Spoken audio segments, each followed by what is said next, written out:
ത്രിയേക ദൈവത്തിന് സ്തുതി. കർത്താവിൻ്റെ പരിശുദ്ധ തിരുനാമം മഹത്വപ്പെടുമാറാകട്ടെ. ദൈവസ്നേഹത്താൽ ആകർഷിക്കപ്പെട്ട് കൂടി വന്നിരിക്കുന്ന ദൈവമക്കൾക്ക് എല്ലാവർക്കും യേശുക്രിസ്തുവിൻ്റെ അതിപരിശുദ്ധമായ നാമത്തിൽ എൻ്റെ സ്നേഹവന്ദനം. അപ്പോസ്തലനായ പൗലോസ് റോമർക്ക് എഴുതിയ ലേഖനം 8-ാം അധ്യായം 29-30 വാക്യങ്ങൾ നാം ഇപ്രകാരം വായിക്കുന്നു. അവൻ മുന്നറിഞ്ഞവരെ തൻ്റെ പുത്രൻ അനേകം സഹോദരന്മാരിൽ ആദ്യജാതനാകേണ്ടതിന് അവൻ്റെ സ്വരൂപത്തോട് അനുരൂപരാകുവാൻ മുൻ നിയമിച്ചിരിക്കുന്നു. മുൻ നിയമിച്ചവരെ വിളിച്ചും വിളിച്ചവരെ നീതീകരിച്ചും നീതീകരിച്ചവരെ തേജസ്കരിച്ചുമിരിക്കുന്നു. ദൈവത്തിൻ്റെ മുന്നറിവിനൊത്തവണ്ണം ദൈവം വലിയ പ്രതീക്ഷയോടെ നമ്മെ ഓരോരുത്തരെയും വിളിച്ചു വേർതിരിച്ചു. ദൈവം നമുക്ക് ജീവൻ തന്നു. ദൈവം നമുക്ക് ഈ ഭൂമിയിൽ ഒരു ജീവിതം തന്നു. പ്രിയപ്പെട്ടവരെ, ഇന്ന് നാം ആയിരിക്കുന്നതായ അവസ്ഥയിൽ ദൈവം സൗജന്യമായി നമുക്ക് തന്നതെല്ലാം നാം അനുഭവിച്ചുകൊണ്ടിരിക്കുകയാണ്. അതെല്ലാം ദൈവം അഡ്വാൻസായിട്ട് തന്നു. എന്തെന്നറിയാമോ? ദൈവത്തിൻ്റെ സ്വരൂപത്തിലും ദൈവത്തിൻ്റെ സാദൃശ്യത്തിലും ദൈവത്തിൻ്റെ തേജസ്സിലും ഈ ഭൂമിയിൽ ജീവിച്ച് സന്താന സമൃദ്ധിയുള്ളവരായി സ്വർഗത്തിൽ നഷ്ടപ്പെട്ടു പോയവരായ സ്തുതിക്ക് പകരം ഈ ഭൂമിയിൽ നിന്ന് സ്തുതിയുടെ സൗരഭ്യം സ്വർഗത്തിലേക്ക് ഉയർത്തുവാൻ. അതാണ് സ്വർഗവും ഭൂമിയും തമ്മിലുള്ളതായ ബന്ധം. ഈ ബന്ധത്തിന് വേണ്ടിയാണ് ദൈവം മനുഷ്യനെ ഭൂമിയെ സൃഷ്ടിച്ചത്. സ്തോത്രം. ഈ ഭൂമിയിൽ നാം വിശ്വസ്തരായിരുന്നാൽ ദൈവമേ സ്വർഗത്തിലേക്ക് കൊണ്ടുപോകും. കർത്താവായ യേശുക്രിസ്തു പറഞ്ഞു, നീ അല്പത്തിൽ വിശ്വസ്തനായിരുന്നു, ഞാൻ നിന്നെ അധികത്തിന് വിചാരകനാക്കും. അല്പത്തിൽ വിശ്വസ്തനായ ദാസനെ അധികത്തിന് സൂപ്പർവൈസറാക്കുന്ന ദൈവം. സ്തോത്രം. നമുക്കൊരിക്കലും സമ്പാദിക്കുവാൻ സാധ്യമല്ലാത്ത, നമുക്കൊരിക്കലും തന്നെത്താൻ സൃഷ്ടിക്കുവാൻ സാധ്യമല്ലാത്ത സ്വർഗീയ ഭവനം ദൈവം നമുക്ക് വേണ്ടി ഒരുക്കിയിട്ടുണ്ട് സൗജന്യമായി. അവിടെ എത്തുവാൻ നാം വിശ്വസ്തരാണോ? അത് ഈ ഭൂമിയിലെ ജീവിതം കൊണ്ടാണ് നാം തെളിയിക്കേണ്ടത്. സൃഷ്ടാവായ ദൈവത്തിന് അതിന് നാം തെളിവ് കൊടുക്കേണ്ടവരാണ്. നാം വിശ്വസ്തരായി ജീവിക്കേണ്ടവരാണ്. ഉൽപ്പത്തി പുസ്തകം 6-ാം അധ്യായത്തിൻ്റെ 2-ാമത്തെ വാക്യത്തിൽ നാം വായിച്ചു, ദൈവത്തിൻ്റെ പുത്രന്മാർ മനുഷ്യരുടെ പുത്രന്മാരിലേക്ക് ചെന്ന് അവരെ ഭാര്യമാരായിട്ടെടുത്തു. ദൈവത്തിൻ്റെ പുത്രന്മാരെന്ന് പറയുന്നത് മാലാഖമാരല്ല. ദൈവത്തിന് സ്തോത്രം.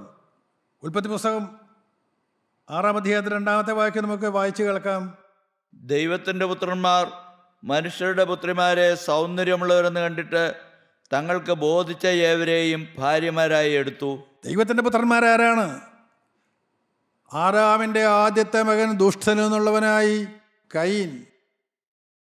ആദാമിൻ്റെ ഹൃദയത്തിൽ സാത്താൻ കിടന്നു. ഈ ആദാമിന് മകൻ ജനിക്കുന്നതിന് മുൻപ് തന്നെ അവൻ വചനം ലംഘിച്ച് ദൈവമായുള്ള സംസർഗം നഷ്ടപ്പെട്ട് ആത്മാവിൽ മരിച്ച് അവൻ്റെ ഹൃദയത്തിലേക്ക്, പരിപാവനമായിരുന്നവൻ്റെ ഹൃദയത്തിലേക്ക് സാത്താൻ കയറി. സാത്താൻ അതിനെ നാശയോഗ്യമാക്കി തീർത്തു. അതിൽ ദൈവം ആകാശവും ഭൂമി സൃഷ്ടിച്ചു. ഭൂമി പാഴായും ശൂന്യമായും ഇരുന്നു. ദൈവം സൃഷ്ടിച്ച ഭൂമി പാഴും ശൂന്യമായിരുന്നില്ല. മനോഹരമായ ഭൂമി പാഴും ശൂന്യമായതെങ്ങനെ? സാത്താൻ അവിടേക്ക് വന്നപ്പോൾ പാഴും ശൂന്യമായി. സഹോദര, ദൈവത്തിൻ്റെ ദാസനായി, ദൈവത്തിൻ്റെ മകനായി, ദൈവത്തിൻ്റെ സൃഷ്ടിയായി, മനോഹര രൂപിയായി ദൈവം സൃഷ്ടിച്ച മനുഷ്യ, ദൈവത്തിൻ്റെ സ്വരൂപത്തിലും ദൈവത്തിൻ്റെ സാദൃശ്യത്തിലും ദൈവത്തിൻ്റെ തേജസ്സിലും സൃഷ്ടിക്കപ്പെട്ട മനുഷ്യ, നീ പാഴുശൂന്യമായി തീരുന്നത് നിന്റെ ഹൃദയത്തിൽ സാത്താൻ കിടക്കുമ്പോഴാണ്. ആദാമിൻ്റെ ഹൃദയത്തിൽ സാത്താൻ കിടന്നു. ആദാമിനുണ്ടായ ആദ്യത്തെ സന്തതി കയീൻ ദുഷ്ടനിൽ നിന്നുള്ളവനായി. ഇന്ന് തലമുറകളെ ഓർത്ത് കരയുന്നവരുണ്ട്. മക്കൾ ശരിയാകുന്നില്ല എന്ന് പറഞ്ഞ് ദുഃഖിക്കുന്നവരുണ്ട്. കാര്യമില്ല പ്രിയപ്പെട്ടവർ. എന്തുകൊണ്ടാണ്? അവൻ്റെ ഹൃദയത്തിലേക്ക് നീ ദൈവത്തെ കൊടുത്തിട്ടില്ല. രക്ഷകനായ ക്രിസ്തുവിനെ നീ കാണിച്ചു കൊടുത്തിട്ടില്ല. സ്തോത്രം. പ്രിയപ്പെട്ടവരെ, എന്നാൽ ദൈവം ഒരു കാര്യം ചെയ്തു. ഈ കയീൻ ഉണ്ടായിക്കഴിഞ്ഞപ്പോൾ ദൈവം ആശ വെച്ച് ദൈവം ഒരു മകനെ ആദാമിന് കൊടുത്തു. എന്താണ് കൊടുക്കാൻ കാണുന്നറിയാമോ? ആദാമിന് ദൈവം കൊടുത്തൊരു വാഗ്ദത്തമുണ്ട്. ഏദൻ തോട്ടത്തിൽ വെച്ച് ദൈവം ആദാമിന് കൊടുത്തൊരു വാഗ്ദത്തമുണ്ട്. ഉൽപ്പത്തി 3:15, സ്ത്രീയുടെ സന്തതി സർപ്പത്തെ തലയെ ചതയ്ക്കും, അന്ന് നിനക്ക് ഏദൻ തോട്ടത്തിൽ തിരികെ പ്രവേശനം കിട്ടും. നഷ്ടപ്പെട്ടു പോയ ഏദൻ പർദീസ തിരികെ കിട്ടണമെങ്കിൽ നിന്റെ ഹൃദയത്തിൽ കടന്നുകൂടിയിരിക്കുന്ന സർപ്പത്തെ കൊല്ലണം. നിന്നെ കൊണ്ട് സാധ്യമല്ല. നിനക്കിനി ആ പാമ്പിനെ കൊല്ലാൻ സാധ്യമല്ല.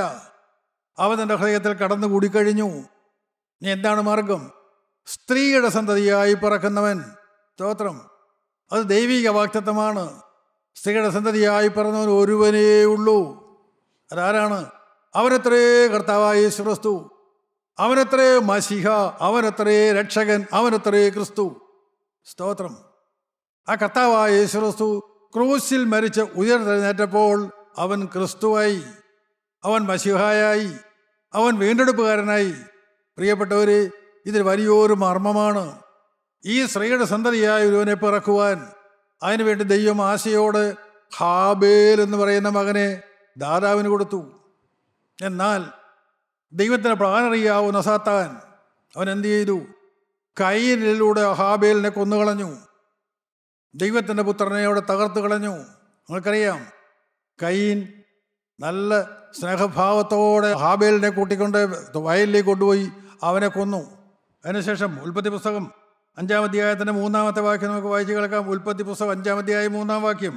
ആദാമിന് 130 വയസ്സായപ്പോൾ അവൻ തൻ്റെ സാദൃശ്യത്തിൽ തൻ്റെ സ്വരൂപപ്രകാരം ഒരു മകനെ ജനിപ്പിച്ചു. അവന് ശേത്ത് എന്ന് പേരിട്ടു. ദൈവം സൃഷ്ടിച്ചതായ ഹാബേൽ, ആ ഹാബേലിനെ കയ്യൻ കൊന്നുകളഞ്ഞതുകൊണ്ട് അവന് സന്തതികളുണ്ടായില്ല.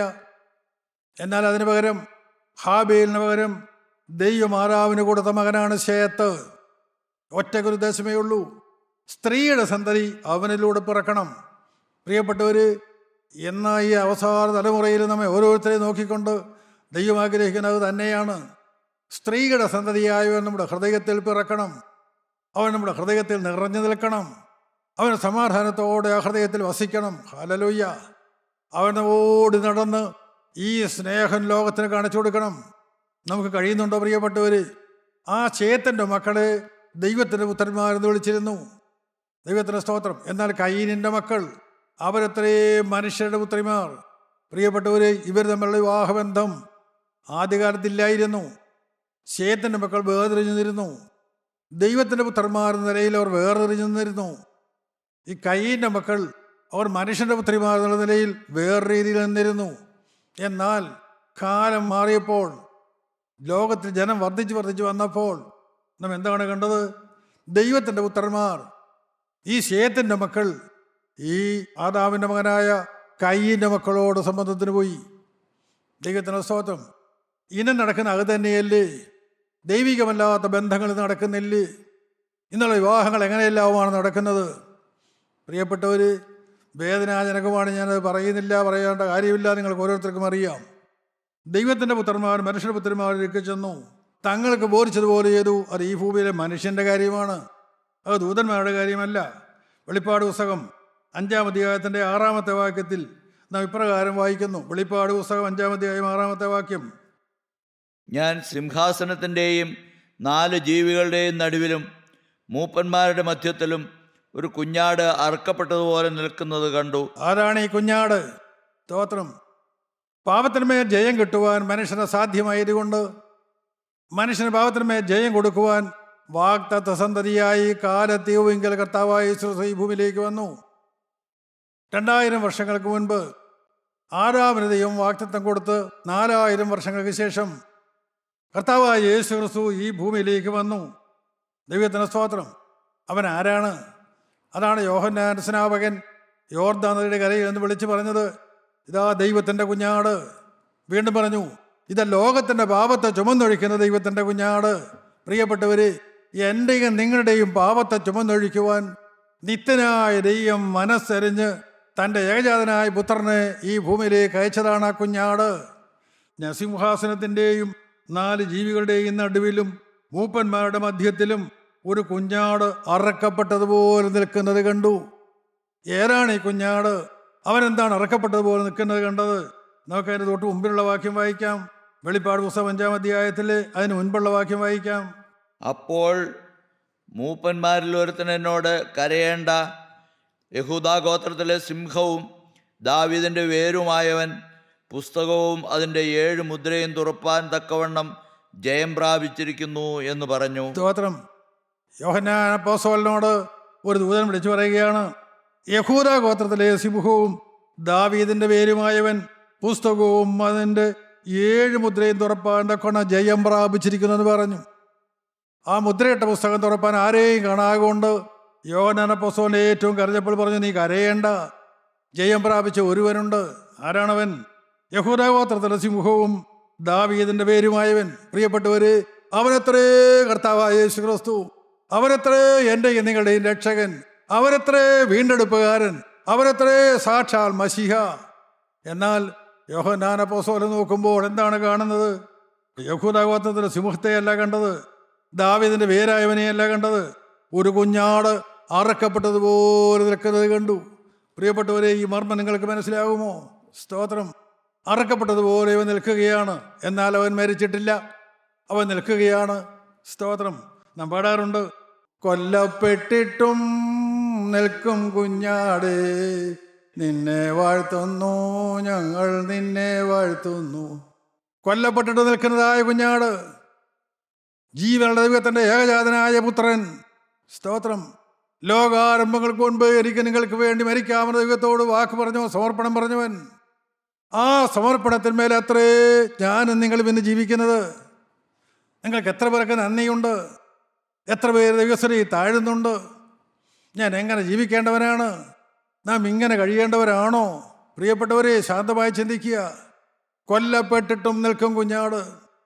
സിംഹാസനത്തിന് മുൻപാകെ 4 ജീവികളുടെയും മുൻപിൽ മൂപ്പന്മാരുടെ മധ്യത്തിൽ ഒരു കുഞ്ഞാട് ഇറക്കപ്പെട്ടതുപോലെ നിൽക്കുന്നത് കണ്ടു.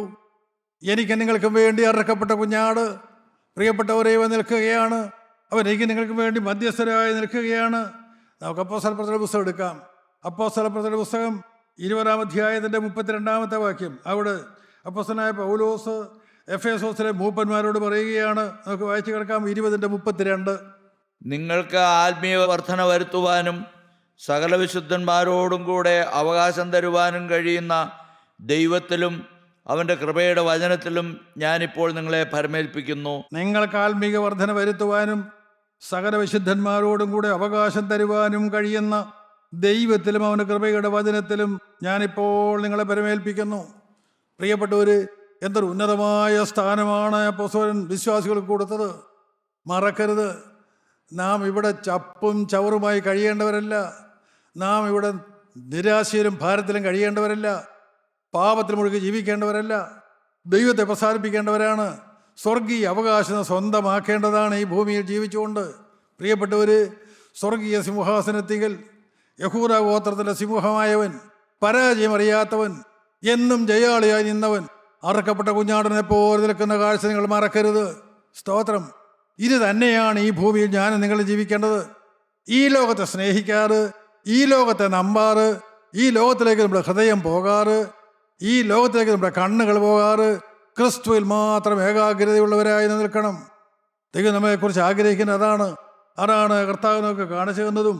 ആ സ്വർഗീയമായ അവകാശം നമുക്ക് തരാമെന്നാണ്, തരുമെന്നാണ് അപ്പോസ്തലനായ പത്രോസെ ഓർപ്പിക്കുന്നത്. നമുക്ക് വായിക്കാം. യെശയ്യാ പ്രവാചകന്റെ പുസ്തകം 49-ാം അധ്യായം അതിൻ്റെ 1-ാമത്തെ വാക്യത്തിൽ നാം ഇപ്രകാരം വായിക്കുന്നു. ദ്വീപുകളെ എൻ്റെ വാക്ക് കേൾപ്പീൻ, ദൂരത്തുള്ള വംശങ്ങളെ ശ്രദ്ധിപ്പീൻ. യഹോവ എന്നെ ഗർഭം മുതൽ വിളിച്ചു, എൻ്റെ അമ്മയുടെ ഉദരത്തിലിരിക്കയിൽ തന്നെ എൻ്റെ പേർ പ്രസ്താവിച്ചിരിക്കുന്നു. സ്തോത്രം. ദൈവത്തിന് സ്തോത്രം. യഹോവ എന്നെ ഗർഭം മുതൽ വിളിച്ചു. മറക്കരുത് ദൈവത്തിൻ്റെ വിളിയാലുള്ള ആശ. നാം മറക്കരുത്.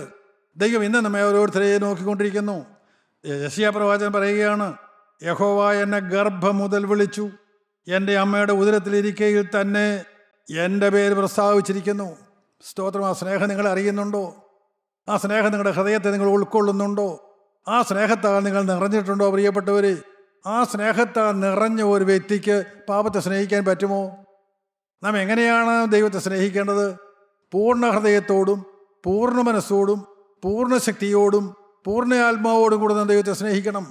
ഇതല്ലേ വ്യവസ്ഥ, ദൈവത്തിൻ്റെ വ്യവസ്ഥ. പൂർണ്ണ ഹൃദയത്തോടും പൂർണ്ണ മനസ്സോടും പൂർണ്ണ ശക്തിയോടും പൂർണ്ണ ആത്മാവോടും കൂടെ സ്നേഹിക്കുന്ന ഒരു വ്യക്തിക്ക് മറ്റാരെങ്കിലും സ്നേഹിക്കാൻ പറ്റുമോ? ഈ ലോകത്തെ സ്നേഹിക്കാൻ പറ്റുമോ? ഏതെങ്കിലും ഒരു പാപത്തെ സ്നേഹിക്കാൻ പറ്റുമോ? ദൈവത്തോടതായ സ്നേഹം കുറയുമ്പോഴാണ് പാപം കൂടെ കടന്നു വരുന്നത്. അത് ദൈവം സമ്മതിക്കുകയില്ല. സ്നേഹം കുറയാൻ ദൈവം സമ്മതിക്കുകയില്ല. സ്തോത്രം. ആ സ്നേഹത്താൽ നിറഞ്ഞവനായി യെശയ്യാവെ പ്രവചിച്ചു. യെശയ്യാ പ്രവചന കാലത്ത് ഇസ്രായേലിനെ ദൈവത്തെ നകന്നുപോയ കാലമാണ്. യെശയ്യാവ് എത്രമാത്രം പറഞ്ഞാലും ജനം അനുസരിക്കുന്നില്ല, മാനസാന്തരപ്പെടുന്നില്ല. അവിടെ യെശയ്യാവ് പറഞ്ഞു, യഹോവ എന്നെ ഗർഭം മുതൽ വിളിച്ചു. സ്തോത്രം. അവൻ അന്നേ എന്നെ സ്നേഹിച്ചു, എൻ്റെ അമ്മയുടെ ഉദരത്തിലിരിക്കയിൽ തന്നെ അവൻ എൻ്റെ പേര് പ്രസ്താവിച്ചിരിക്കുന്നു. ഈ ഉറപ്പ് നിങ്ങൾക്ക് ആർക്കെല്ലാം ഉണ്ട്? എൻ്റെ ദൈവം, എൻ്റെ ദൈവം. എൻ്റെ ദൈവം എന്നെ കണ്ടെന്നെ സ്നേഹിച്ച് എൻ്റെ അമ്മയുടെ ഗർഭത്തിൽ ഞാൻ ഉരുവായിരുന്നപ്പോൾ തന്നെ എൻ്റെ പേര് പ്രസ്താവിച്ച ദൈവം, ഗർഭം മുതൽ എന്നെ വിളിച്ച ദൈവം, എന്നിൽ ആശ വച്ച ദൈവം, ആ ദൈവത്തിന് വേണ്ടി ഞാൻ എന്നെ തന്നെ വിട്ടുകൊടുക്കും. ആ ദൈവത്തിന് വേണ്ടി ഈ തലമുറ ഞാൻ ജീവിക്കും. നിങ്ങൾക്കെല്ലാം ആഗ്രഹമുണ്ട്. അതിൻ്റെ 5-ാം വാക്യം കൊണ്ട് നമുക്ക് വായിച്ചു കേൾക്കാം. യെശയ്യാ പ്രവാചകന്റെ പുസ്തകം 49-ാം അധ്യായം 5-ാമത്തെ വാക്യം. ഇപ്പോഴോ യാക്കോബിനെ തൻ്റെ അടുക്കൽ തിരിച്ചു വരുത്തുവാനും ഇസ്രായേലിനെ തനിക്ക് വേണ്ടി ശേഖരിപ്പാനും എന്നെ ഗർഭത്തിൽ തൻ്റെ ദാസനായി നിർമ്മിച്ചിട്ടുള്ള യഹോവ അരുളി ചെയ്യുന്നു. ഞാൻ യഹോവയ്ക്ക് മാന്യനും എൻ്റെ ദൈവം എൻ്റെ ബലവുമാകുന്നു. സ്തോത്രം. എൻ്റെ ഗർഭത്തിൽ തൻ്റെ ദാസനായി നിർമ്മിച്ചിട്ടുള്ള യഹോവ അരുളി ചെയ്യുന്നു. സ്തോത്രം. എന്തൊരു പ്രാഗൽഭ്യമാണ് യെശയ്യാ പ്രവാചകന്റെ പ്രാഗൽഭ്യം. ജനമെല്ലാം തെറ്റിപ്പോകുന്ന കാലത്ത് ഇന്നത്തേതുപോലെ തന്നെ ദൈവം യഹോവ ദൈവം എന്ന് പറയും. പക്ഷേ പരിശുദ്ധനായ ദൈവവുമായി യാതൊരു ബന്ധമില്ലാതെ ജീവിക്കുന്ന മനുഷ്യൻ, അശുദ്ധിയിൽ മുങ്ങിക്കൊള്ളി ജീവിക്കുന്ന മനുഷ്യൻ, പാപം ചെയ്യാൻ മടിയില്ലാത്ത മനുഷ്യൻ. അന്ന് ഇസ്രായേലും അങ്ങനെയായിരുന്നു. എന്നാൽ അന്ന് മെസ്സയ്യാവ് പറഞ്ഞു, എന്നെ ഗർഭത്തിൽ തൻ്റെ ദാസനായി നിർമ്മിച്ചിട്ടുള്ള യഹോവ അരുളി ചെയ്യുന്നു, ഞാൻ യഹോവയ്ക്ക് മാന്യനും എൻ്റെ ദൈവം എൻ്റെ ബലവുമാകുന്നു. സ്തോത്രം. പ്രിയപ്പെട്ടവരെ, അതാണ് ബലം. ദൈവത്തോടതായ സ്നേഹം, ദൈവത്തിൻ്റെ സ്നേഹം തിരിച്ചറിയുന്ന ദൈവവേദൽ ആ സ്നേഹത്തിൽ നിറഞ്ഞു നിൽക്കും. ഏതെല്ലാം സാഹചര്യങ്ങളെന്നാലും അവൻ പതറുകയില്ല, അവൻ പിന്മാറുകയില്ല. യെശയ്യാ പ്രവാചകൻ പ്രവചിച്ചുകൊണ്ട് തന്നെയിരുന്നു, അവൻ എൻ്റെ ബലമാണ്, ഞാൻ യഹോവയ്ക്ക് മാന്യനാണ്, എൻ്റെ ദൈവം എൻ്റെ ബലമാണ്. യിരെമ്യാ പ്രവാചകൻ എന്ത് പറഞ്ഞു? യിരെമ്യാ പ്രവാചകന്റെ പുസ്തകം 1-ാം അധ്യായം 5-ാമത്തെ വാക്യത്തിൽ നാം ഇപ്രകാരം വായിക്കുന്നുണ്ട്, നിന്നെ ഉദരത്തിൽ ഉരുവാക്കിയതിന് മുൻപേ ഞാൻ നിന്നെ അറിഞ്ഞു, നീ ഗർഭപാത്രത്തിൽ നിന്ന് പുറത്തു വന്നതിന് മുൻപേ ഞാൻ നിന്നെ വിശുദ്ധീകരിച്ചു, ജാതികൾക്ക് പ്രവാചകനായി നിയമിച്ചിരിക്കുന്നു. പ്രിയപ്പെട്ടവർ, ദൈവത്തിൻ്റെ സ്നേഹം എത്രയോ അഗാധമാണ് എന്ന് ദൈവം വിശദീകരിക്കുന്നത് ആരെയാണ്? ദുർവ്യാഖ്യാനങ്ങൾ പറയുന്നവരുണ്ട്. ഞാൻ അതിലേക്ക് കടക്കുന്നില്ല. പ്രിയപ്പെട്ടവർ, അത് പ്രായമായി തന്നെത്താൻ തിരിച്ചറിഞ്ഞ പാവങ്ങൾ ഏറ്റുപറഞ്ഞ പാവത്തെ ഉപേക്ഷിച്ച് അങ്ങനെ വിശ്വാസം ഏറ്റുപറയുമ്പോഴേ ഒരു രക്ഷയുടെ സന്തോഷം കിട്ടുമെന്ന് പറയുന്നവരുണ്ട്. എന്നാൽ എന്താണ് യിരെമ്യാവ് പറഞ്ഞത്? കരയുന്ന പ്രവാചകൻ, പ്രതികൂല സാഹചര്യത്തിൻ്റെ മധ്യത്തിൽ നിന്നുകൊണ്ട് അവസാനം വരെയും കരഞ്ഞ പ്രവാചകൻ, ഇസ്രായേലിൻ്റെ അവസ്ഥയോർത്ത് കരഞ്ഞ പ്രവാചകൻ. പ്രവാചകൻ പറഞ്ഞ എന്താണ്? നിന്നെ ഉദരത്തിൽ ഒഴിവാക്കിയതിന് മുൻപേ ഞാൻ നിന്നെ അറിഞ്ഞു, നീ ഗർഭപാത്രത്തിൽ നിന്ന് പുറത്തു വന്നതിന് മുൻപേ ഞാൻ നിന്നെ വിശുദ്ധീകരിച്ചു, ജാതികൾക്ക് പ്രവാചകനായി നിയമിച്ചിരിക്കുന്നു. പ്രിയപ്പെട്ടവർ, യിരെമ്യാ പ്രവാചകൻ അവൻ്റെ അമ്മയുടെ ഉദരത്തിൽ ഉരുവാകുന്നതിന് മുൻപേ ദൈവം അവനെ അറിഞ്ഞു, ഗർഭപാത്രത്തിൽ നിന്ന് പുറത്തു വരുന്നതിന് മുൻപേ ഞാൻ നിന്നെ വിശുദ്ധീകരിച്ച് ജാതികൾക്ക് പ്രവാചകനായി നിയമിച്ചിരിക്കുന്നു. ഗർഭപാത്രത്തിൽ നിന്ന് പുറത്തു വരുന്നതിന് മുൻപ് ഞാൻ നിന്നെ വിശുദ്ധീകരിച്ചു. നിത്യനായ ദൈവത്തിന് മാറ്റമില്ലാത്ത വചനം. പ്രിയപ്പെട്ടവരെ, വിശ്വസിക്കാൻ നിനക്ക് മനസ്സുണ്ടോ? ഇപ്പോൾ നിന്റെ ഹൃദയം മാറാമോ? ദൈവം നിന്നെ വിശദീകരിക്കും. സ്തോത്രം. അവൻ്റെ പുത്രനായ യേശുവിൻ്റെ രക്തം സകല പാപവും പോക്ക് ശുദ്ധീകരിക്കുന്നു. എപ്പോൾ? പാപത്തോട് നീ യാത്ര പറയുമ്പോൾ. ഇപ്പോഴാണോ? ഇപ്പോൾ. ഒരു വ്യത്യാസവുമില്ല. സ്തോത്രം. ഏത് പ്രായത്തിലും ഏതൊരവസ്ഥയിലുമുള്ളവർക്ക് പാപത്തോട് ഇനി മനസ്സറിഞ്ഞ് പാപത്തിലേക്ക് പോവുകയില്ല എന്ന് വാക്ക് പറയാമോ? പാപത്തെ പുറത്ത് ഉപേക്ഷിക്കാമോ? ഹൃദയത്തിൽ അങ്ങനെ ഒരു തീരുമാനം വരുന്നുണ്ടോ? ദൈവം നിന്നെ വിശദീകരിക്കും, ജാതികൾക്ക് പ്രവാചകനായി നിയമിച്ചിരിക്കുന്നു. സ്തോത്രം. ദൈവത്തിൻ്റെ സ്തോത്രം.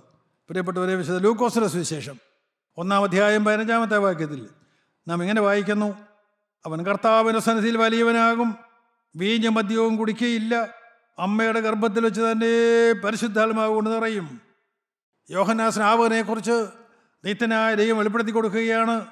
അവൻ കർത്താവിൻ്റെ സന്നിധിയിൽ വലിയവനാകും, വീഞ്ഞും മദ്യവും കുടിക്കുകയില്ല, അമ്മയുടെ ഗർഭത്തിൽ വെച്ച് തന്നെ പരിശുദ്ധാത്മാവ് കൊണ്ട് നിറയും. സ്തോത്രം. അങ്ങനെ ഒരു അനുഭവം ഉണ്ട് പ്രിയപ്പെട്ടവർ. നിങ്ങൾക്ക് എത്ര പേർക്കറിയാം? പ്രിയപ്പെട്ട സഹോദരിമാരെ, നിങ്ങൾക്ക് എത്ര പേർക്ക് ഉറപ്പുണ്ട്? ഞാൻ പലരോടും സ്നേഹബുദ്ധിയായി പറയാറുണ്ട്, കുഞ്ഞുങ്ങളെ വളർത്തേണ്ടത് വയറ്റിലിട്ടാണ്. ചിലക്കൊക്കെ പിടികിട്ടും, ചിലർക്ക് പിടികിട്ടില്ല. കുഞ്ഞുങ്ങളെ വളർത്തേണ്ടത് അമ്മയുടെ ഗർഭപാത്രത്തിൽ കിടക്കുമ്പോഴാണ്. സ്തോത്രം. എന്താണ് പറഞ്ഞതിൻ്റെ അർത്ഥം? നിന്റെ കുഞ്ഞ് നിന്റെ ഗർഭത്തിലുണ്ടെങ്കിൽ നീ മുഴങ്കാലിരുന്നു കൊണ്ട് ദൈവത്തെ സ്തുതിക്കുമ്പോൾ ആ സ്തുതി സ്വർഗത്തിലേക്ക് സൗരഭ്യമായി വരുമ്പോൾ സ്തുതികളിൽ മേൽ ഇറങ്ങി വരുന്നത് നിന്റെ ഭവനത്തിലേക്ക് ഇറങ്ങി വരും, നിന്റെ ഹൃദയത്തിലേക്ക് ഇറങ്ങി വരും. നിന്റെ ഹൃദയത്തിലേക്ക് ഇറങ്ങി വരുന്ന പരിശുദ്ധാത്മാവാൻ ദൈവം നിന്റെ ഗർഭപാത്രത്തിൽ കിടക്കുന്ന കുഞ്ഞിനെയും നിറയ്ക്കും, ആത്മാവിൽ നിറയ്ക്കും. അവൻ കർത്താവിൻ്റെ സന്നിധിയിൽ വലിയവനാകും, വീഞ്ഞും മദ്യവും കുടിക്കുകയില്ല. അമ്മയുടെ ഗർഭത്തിൽ വെച്ച് തന്നെ പരിശുദ്ധാത്മാവ് കൊണ്ട് നിറയും. ദൈവത്തിന് സ്വന്തം പ്രിയപ്പെട്ടവർ, ഇങ്ങനെയുള്ള മക്കളെയാണ് നമുക്ക് വേണ്ടത്. യോഹന്നാൻ സ്നാപകനെ പോലെയുള്ള മക്കളെയാണ് ഈ തലമുറയിൽ വേണ്ടത്. നിങ്ങൾക്ക് ആർക്കെങ്കിലും മനസ്സുണ്ടോ? അങ്ങനെയുള്ള മക്കളെ കൊടുക്കാൻ നിങ്ങൾക്ക് മനസ്സുണ്ടോ? കഞ്ചാവടിക്കുന്നവരെയല്ല, മയക്കുമരുന്ന് ഉപയോഗിക്കുന്നവരെയല്ല, തോന്നിവാസം നടക്കുന്നവരെയല്ല. ആർക്കെ ലോകത്തിന് ഇഷ്ടം പോലെയുണ്ട്. യോഹന്നാൻ സ്നാപകനെ പോലെ വീഞ്ഞും മദ്യവും കുടിക്കാറ് പരിശുദ്ധാത്മാവിനാൽ അമ്മയുടെ ഗർഭത്തിൽ വെച്ച് തന്നെ പരിശുദ്ധാത്മാവ് കൊണ്ട് നിറയുന്ന മക്കൾ ഈ തലമുറയ്ക്ക് കൊടുക്കാൻ നിങ്ങൾ ആർക്കെല്ലാം മനസ്സുണ്ട്? ലൂക്കോസിന്റെ സുവിശേഷം 1-ാം അധ്യായത്തിൽ 41-ാമത്തെ വാക്യം കൂടെ നോക്കി എന്നോട് ചേർത്ത് വായിക്കാം. മറിയയുടെ വന്ദന എലിസബത്ത് കേട്ടപ്പോൾ പിള്ള അവളുടെ ഗർഭത്തിൽ തുള്ളി. എലിസബത്ത് പരിശുദ്ധാത്മാവ് നിറഞ്ഞവളായി. സ്തോത്രം. നിങ്ങൾ ശ്രദ്ധിച്ചോ? മറിയയുടെ വന്ദനം എലിസബത്ത് കേട്ടപ്പോൾ. എലിസബത്തിന് 6 മാസം ഗർഭമുള്ളപ്പോഴാണ് കന്യാമറിയാം ഗർഭം ധരിക്കുന്നത്. സ്തോത്രം. യേശുവിനേക്കാൾ 6 മാസം പ്രായം കൂടുതലുള്ളയാളാണ് യോഹന്നാൻ സ്നാപകൻ. ഈ കന്യാമറിയാം ഗർഭിണിയായി കഴിഞ്ഞപ്പോൾ പരിഹാസങ്ങളും നിന്നയും ദുഷിയും വന്നപ്പോൾ അങ്ങ് കിഴക്ക് മലനാട്ടിലുള്ള ആൻറ്റിയുടെ വീട്ടിലേക്ക്, എലിസബത്തിൻ്റെ വീട്ടിലേക്ക് ബന്ധപ്പെട്ടു പോയി കൂട്ടായ്മ ആചരിക്കാൻ. സ്തോത്രം. അവിടെ ചെന്നു. എലിസബത്തിൻ്റെ വീട്ടിൽ മറിയാം എത്തി. നാം എന്താണ് വായിക്കുന്നത്? എലിസബത്തിനെ കണ്ടു കഴിഞ്ഞപ്പോൾ മറിയ ദൈവത്തെ സ്തുതിക്കാൻ തുടങ്ങി. മറിയയുടെ വന്ദനം എലിസബത്ത് കേട്ടപ്പോൾ പിള്ള അവളുടെ ഗർഭത്തിൽ തുള്ളി. സ്തോത്രം. ദൈവവേദല് നിന്റെ ഭവനത്തിൽ ആത്മാവിൻ്റെ ആരാധനയുണ്ടോ? കുടുംബമായി ഒന്നിച്ചിരുന്നു കൊണ്ടുള്ള ആരാധനയുണ്ടോ? സത്യാരാധന മുഴങ്ങുമ്പോൾ, ദൈവത്തെ സ്തുതിക്കുമ്പോൾ പരിശുദ്ധാത്മാവിലേക്ക് ഇറങ്ങി വരും. ഇതനുഭവിച്ച സഭയുടെ പിതാക്കന്മാർ കൃത്യമായി പറഞ്ഞിട്ടുണ്ട്. സ്തുതികളിൽ മേൽ ഇറങ്ങി വരുന്നവനായ ദൈവം. സ്തോത്രം. ദൈവത്തിന് ഇറങ്ങി വരുവാനുള്ള ചവിട്ടുപടികൾ നിന്റെ സ്തുതിയാണ്. സൗരഭ്യത്തിൻ്റെ സ്തുതി. ആ സ്തുതി നീ ഉയർത്താറുണ്ടോ? വേറെ പോംവഴി ഒന്നുമില്ല പ്രിയപ്പെട്ടവർ. മറിയയുടെ വന്ദനം എലിസബത്ത് കേട്ടപ്പോൾ പിള്ളയവളുടെ ഗർഭത്തിൽ തുള്ളി. എലിസബത്തിൻ്റെ ഗർഭത്തിൽ കിടക്കുന്നതായ പിള്ള തുള്ളി. എന്താണ് അതിനർത്ഥം? എലിസബത്ത് പരിശുദ്ധാത്മാവ് നിറഞ്ഞവളായി. എലിസബത്ത് പരിശുദ്ധാത്മാവ് നിറഞ്ഞാൽ അവളുടെ ഉള്ളിൽ കിടക്കുന്ന കുഞ്ഞും പരിശുദ്ധാത്മാവിൽ നിറയും. സ്തോത്രം. ഇത് മർമ്മമാണ്. ഇത് സത്യം നിങ്ങൾ ഗ്രഹിക്കേണ്ടതാണ്. ഈ തലമുറയിൽ ദൈവത്തെ ഭയപ്പെടുന്നവരില്ല എന്ന് പറഞ്ഞ് കേഴുന്നവർ ഉണ്ട്. എന്താണ് നാം ചെയ്യേണ്ടത്? പ്രിയപ്പെട്ടവർ, ആത്മാവിൽ ആരാധിക്കാൻ നിങ്ങൾക്ക് മനസ്സുണ്ടോ? പാപം കൂടാതെ ജീവിക്കാൻ നിങ്ങൾക്ക് മനസ്സുണ്ടോ? വ്യതിരിക്തരായി നിൽക്കാൻ നിങ്ങൾക്ക് മനസ്സുണ്ടോ? ഈ ഭൂമിയിൽ പാപത്തെ സ്നേഹിച്ചുകൊണ്ടല്ല, പാപത്തിനെതിരെ പോരാടിക്കൊണ്ട് ഈ തലമുറ ഞാൻ നിൽക്കുമെന്ന് തീരുമാനിക്കാൻ ആരെങ്കിലും ഉണ്ടോ? സ്തോത്രം. റോമർക്ക് എഴുതിയ ലേഖനം 8-ാം അധ്യായം 17-ാമത്തെ വാക്യത്തിൽ അപ്പോസ്തലനായ പൗലോസ് ഇപ്രകാരം പറയും: നാം മക്കളെങ്കിലോ അവകാശികളുമാകുന്നു, ദൈവത്തിൻ്റെ അവകാശികളും ക്രിസ്തുവിന് കൂട്ടവകാശികളും തന്നെ. നാം അവനോടുകൂടെ തേജസ്കരിക്കപ്പെടേണ്ടതിന് അവനോടുകൂടെ കഷ്ടമനുഭവിച്ചാൽ അത്രേ. എന്താണ് അപ്പോസ്തലൻ പറഞ്ഞത്? നാം മക്കളെങ്കിലോ അവകാശികളുമാകുന്നു. ദൈവത്തിൻ്റെ മക്കളാണോ? ദൈവത്തിൻ്റെ അവകാശികളാണ്. ദൈവത്തിൻ്റെ അവകാശികളും ക്രിസ്തുവിന് കൂട്ടവകാശികളും തന്നെ. പ്രിയപ്പെട്ടവർ, സ്തോത്രം. പിതാവും പുത്രനും പരിശുദ്ധാത്മാവും ഒരേ അഭിപ്രായം, തുല്യത, ഒന്നിച്ചിരിക്കുന്നു. അതേ കുടുംബത്തിലെ അംഗങ്ങളായി ഈ തലമുറയിൽ ജീവിപ്പാൻ എനിക്ക് നിങ്ങൾക്ക് മനസ്സുണ്ടോ? നാം മക്കളെങ്കിലും അവകാശികളുമാകുന്നു, ദൈവത്തിൻ്റെ അവകാശികളും ക്രിസ്തുവിന് കൂട്ടവകാശികളും തന്നെ. നാം അവനോടുകൂടെ തേജസ്കരിക്കപ്പെടേണ്ടതിന്, കർത്താവായ യേശു ക്രിസ്തുവിൻ്റെ അതേ തേജസ് നാം പ്രാപിക്കേണ്ടതിന്, പിതാവായ ദൈവത്തിൻ്റെ അതേ തേജസ് നാം പ്രാപിക്കേണ്ടതിന് നാം എന്ത് ചെയ്യണം? അവനോടുകൂടെ കഷ്ടം അനുഭവിച്ചാൽ അത്രേ. ഇന്ന് കഷ്ടതയ്ക്കെതിരെ പ്രാർത്ഥിക്കുന്ന ദൈവ പൈതല്, ഈ കഷ്ടത മാറിപ്പോകാനല്ല നീ പ്രാർത്ഥിക്കേണ്ടത്. സ്തോത്രം. കഷ്ടതയിലൂടെ തേജസ്കരണം പ്രാപിക്കാൻ നിങ്ങൾക്ക് മനസ്സുണ്ടോ? കർത്താവേ, കഷ്ടത എൻ്റെ വരമായി എനിക്ക് തരണമേ എന്ന് പ്രാർത്ഥിക്കുന്ന ആരെങ്കിലും ഉണ്ടോ ഈ തലമുറയിൽ? ആരാണ് വേണ്ടത്? കഷ്ടതയിലൂടെ തേജസ്കരണമാണ്. പിതാവിൻ്റെ അതേ തേജസ്സം പ്രാപിക്കുകയാണ്. അത് കഷ്ടതയിലൂടെയാണ് പ്രാപിക്കുന്നത്. സ്വർണം തീയിലിട്ട് ഉരുക്കി ഉരുക്കി ഉരുക്കി അത് ശുദ്ധി ചെയ്തെടുക്കുന്നത് പോലെ. സ്തോത്രം. യെരൂശലേം ദേവാലയത്തിലെ വിളക്ക്, ആ വിളക്ക് ഒറ്റയടിപ്പടിയായി പടർന്ന തങ്കമായിരിക്കണം. എന്തടി കൊണ്ട് കാണും?